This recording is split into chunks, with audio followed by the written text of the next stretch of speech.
Hi everyone, today we're going to take a look at the 7Artisans 50mm f0.95. I mean, look at the size of that front element. So full disclosure, 7Artisans did send the lens out to me for free in exchange for review. But as always, I'll give you my honest opinion on what I think of this lens. And long story short, I really like it. And I'm really happy to have this in part of my lens collection. Now, I did watch a few other reviews on this lens before making mine because I wanted to kind of get a feel for what are the positives and negatives, what to look out for, and the general feeling and opinions about this lens. And as always, they're kind of all over the place, right? Some people didn't like it very much at all. Others thought it was great. And some said, it's not bad for the money, right? Me personally, I'm kind of leaning towards, I think it's a great lens, given what it is, right? It's a manual focus f/9.5 for $240. And at that price point, I don't have too many complaints. But we will talk about some of the technical issues of this lens. And the other big difference is I will be comparing it directly against other lenses that I own, because I think it's always important to do these kind of comparisons when you do a review, because it's always compared to what, right? Somebody might say this lens is really sharp, and I'm like, well, compared to what, right? So I will compare it against actually primarily two other lenses, but I did compare it against four lenses.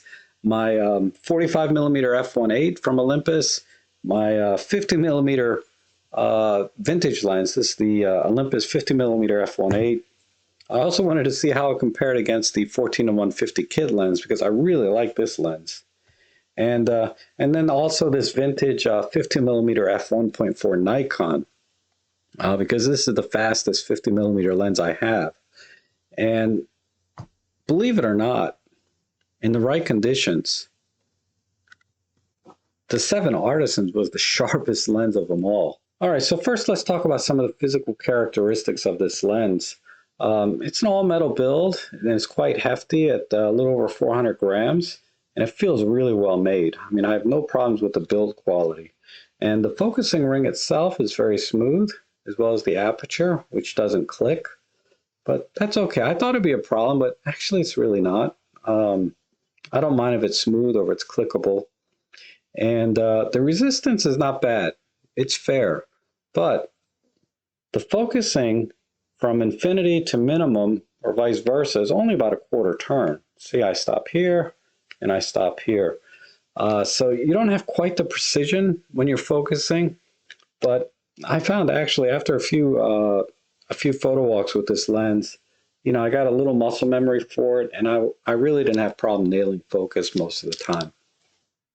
Now compared to say a vintage lens, and everyone's experience will be a little different because these lenses are so old, but the resistance on my Olympus 50mm f1.8 is a little bit stiffer, a little bit tighter, not by much, but just a little. But the significant difference is, and there's two, is the focusing from minimum to infinity. You can see I have almost a full half turn from minimum to infinity. So it gives you a little more precision in your manual focus. And also the lens is clickable one stop at a time. So this goes from 1.8 to 2.8 to 4 to 5.6, and it clicks at each stop. Now the Nikon, my focusing is really loose here, too loose, and I think that's just because of the age of the lens. But this one has even a longer throw. I'd say closer to almost 3/4 turn from minimum to infinity. And also this has the same full stop clickable aperture ring. So 1.4 to f2 to 2.8, etc. And as always, the vintage lenses, they're built like tanks, all metal, nice and solid. Now let's go ahead and take a look at some test shots that I did in my backyard. And I did basically 3 different tests. I tested some shots that were close at about 2 meters. And then I did some test shots that were about 100 meters away on subjects. And then also I did some self-portraits. And I did test the lenses across all the different aperture ranges. But long story short, I'm going to test at f2 and at f5.6 because all of the lenses got sharp at 5.6 and they were a little bit softer at f2, and it was just pretty linear in between. So I don't really need to, we don't really need to see everything, right? And also the kit lens 14-150, I pretty much have to be at f5.6 anyway. All right, so I have the lenses up here. We have the Artisans on the left and the Nikon on the right, and I'm at f2. And if we look at these closely, it's actually pretty close. I'm going to give the 7Artisans just a little bit of an edge because you can see that there's a lot of purple fringing here on the Nikon already at f2. Whereas, you know, on the 7Artisans, it's actually very, very well controlled. There's still a little bit, like you can see here, especially when we get out to the edges and some of the finer details here, but not bad. And then versus the 45mm f1.8, the 7Artisans is actually sharper here, in my opinion. Let me line these up a little bit. And the purple flaring and stuff actually is, let's see, let's go out here. It's actually a little better controlled on the 7Artisans as well. And again, these are the straight out of camera raw images. But then when we get out to the edges here, it's pretty much the same. All right, now let's look at a closer shot that I took at about 2 meters away. And I tried to focus right here on this leaf. And you can see in the center, I feel like the 7Artisans is still just a tad bit sharper than the Nikon.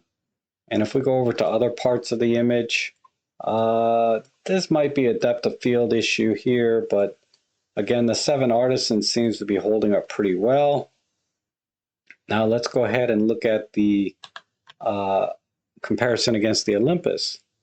And again, I focused right about here, and you can see, just like it was when we were shooting something far away, even up close, the 7Artisans is definitely coming out a little bit sharper.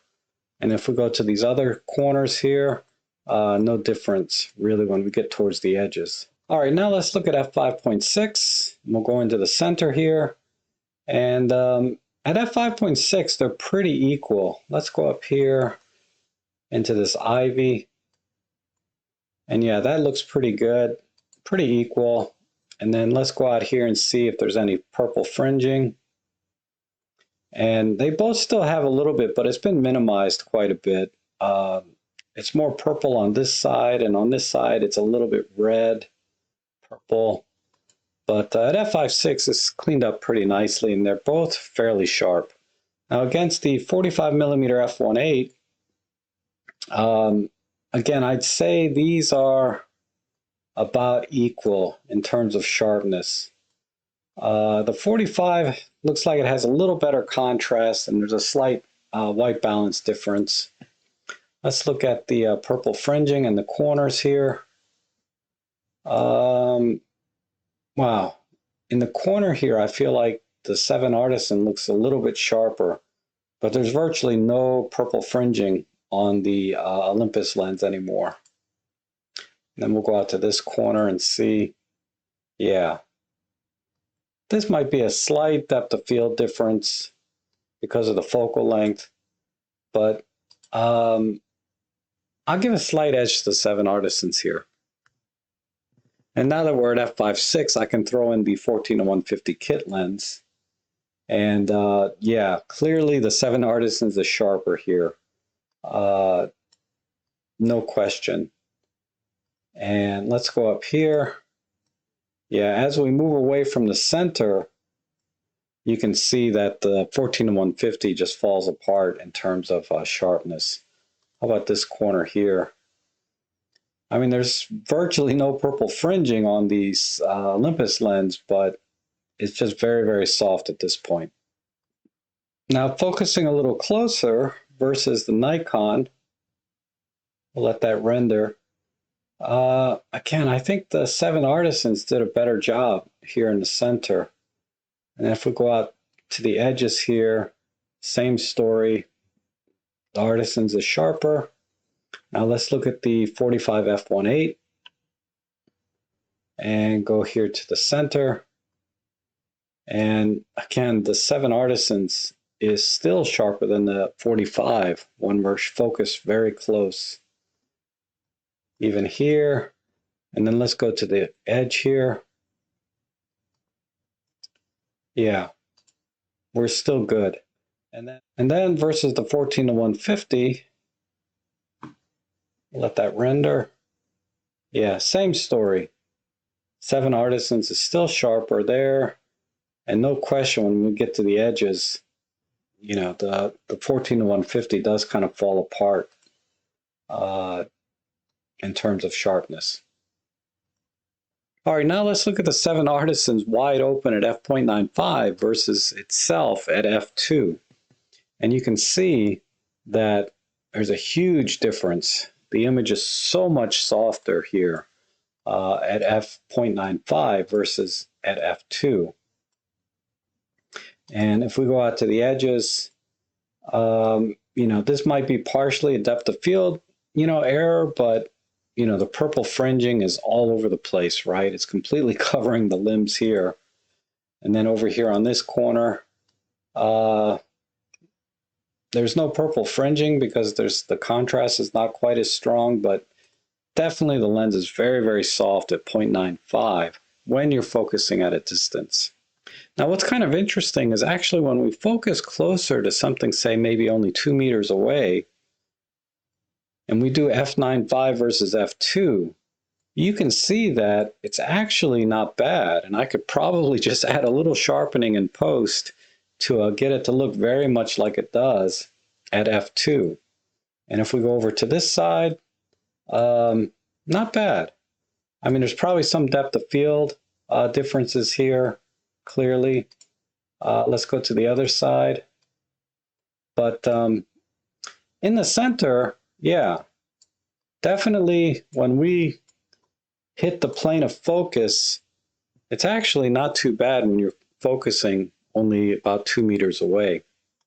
All right, now let's look at some selfies here, some portraits that I did of myself. And we're going to compare the 7Artisans versus the vintage Olympus 50mm f1.8 and the current Micro Four Thirds 45mm f1.8.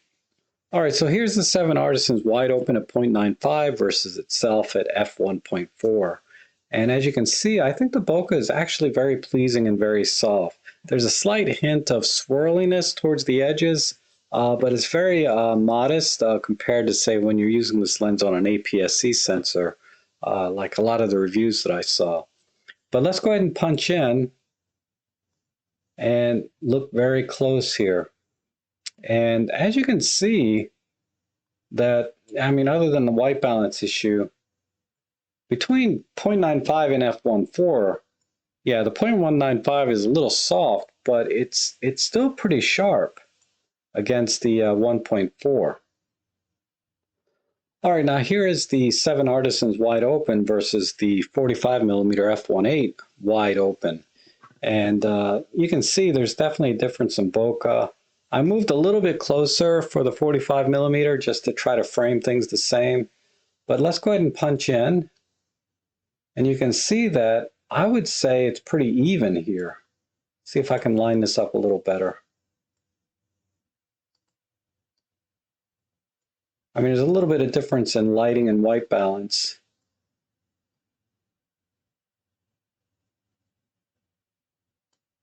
But I would call that pretty equal there. Now let's compare against the vintage 50mm f1.8 from Olympus. And again, you can see the difference in bokeh. It's definitely much smoother over on the 7Artisans side.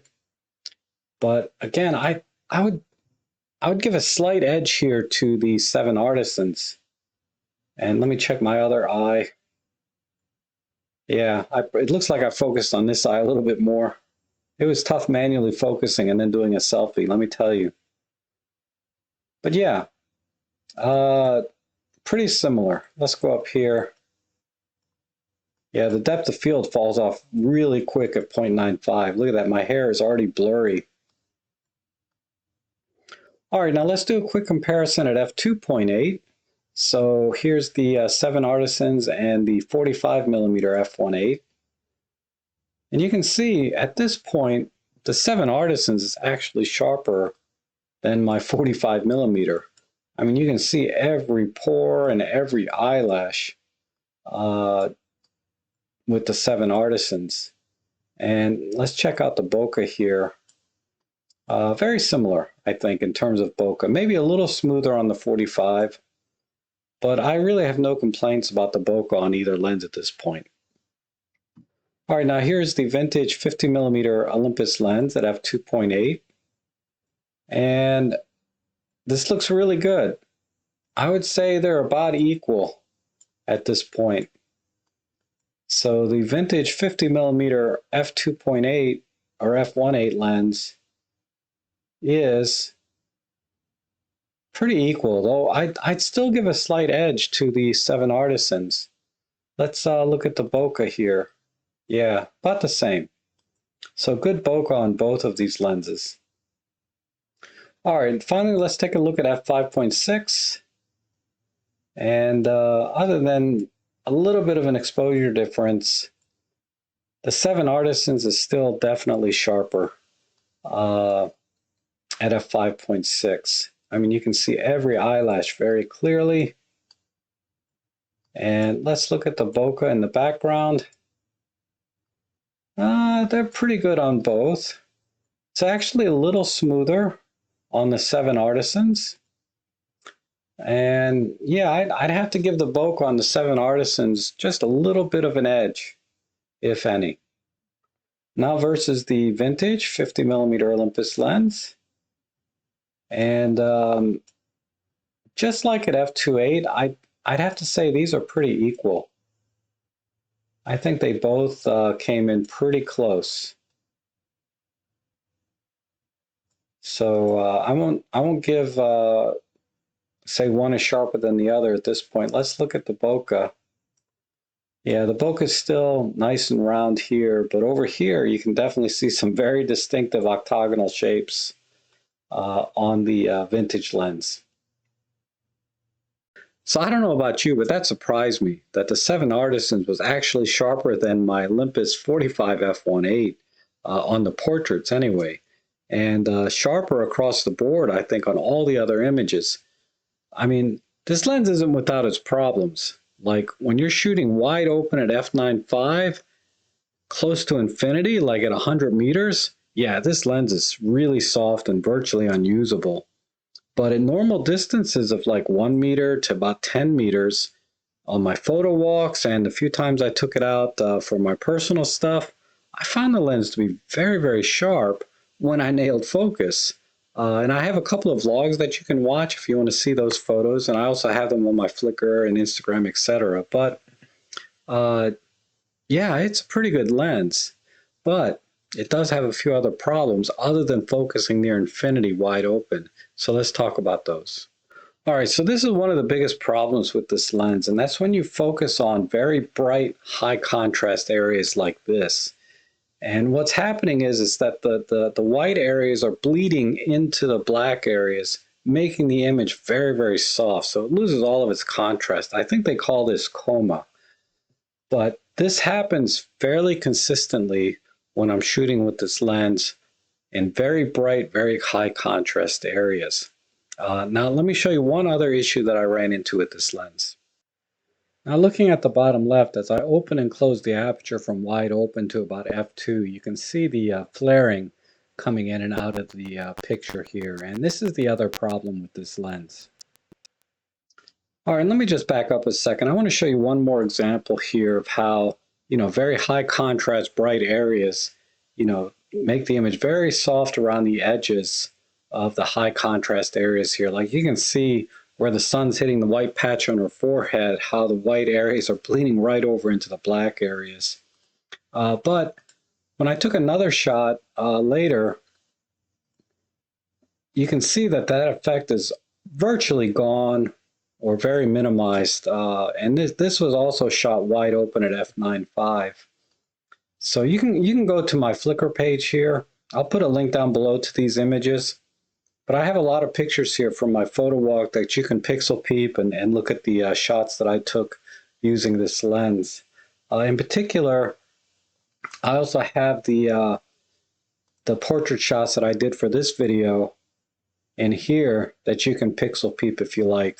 And these are the straight out of camera JPEGs that I used. So yeah, the lens has a few issues, but I think there are some reasonable workarounds. You know, if you're going to be shooting very bright, high contrast scenes like I demonstrated there, just stop the lens down to about f2 or 2.8, and most of that goes away. The other issue that I had was when shooting close to infinity or focusing close to infinity wide open, the lens is soft. There's just no two ways about it. It's not bad in a normal distance, but close to infinity, the lens is very soft wide open. So I did a test shot in high-res shot mode, and I stopped down to f5.6, and the lens is back to being very sharp and contrasting and everything, and it looked pretty good in my opinion. So that would be kind of the workaround for shooting or focusing near infinity wide open, is don't shoot wide open, shoot like at f4 or f5.6, and that'll solve the problem, which is normally how you would shoot at infinity. You would shoot at a higher aperture, with the exceptions of being, you know, very low light or you need a fast shutter speed, those kind of situations. But generally speaking, you shoot at higher apertures anyway when you're focusing near infinity for like landscapes and things. So these kind of defects or compromises are not that bad considering the price of this lens and what you're getting on f0.95. And the bokeh, I think, is very pleasing. I didn't think it was very busy at all. Even when stopped down to f5.6, I thought the bokeh was fine. So, you know, take a look at my Flickr page if you want to pixel peep the images directly. Again, they are the straight out of camera images for the most part. And if you like this lens, you know, I do have my affiliate links down below so you can get one for yourself.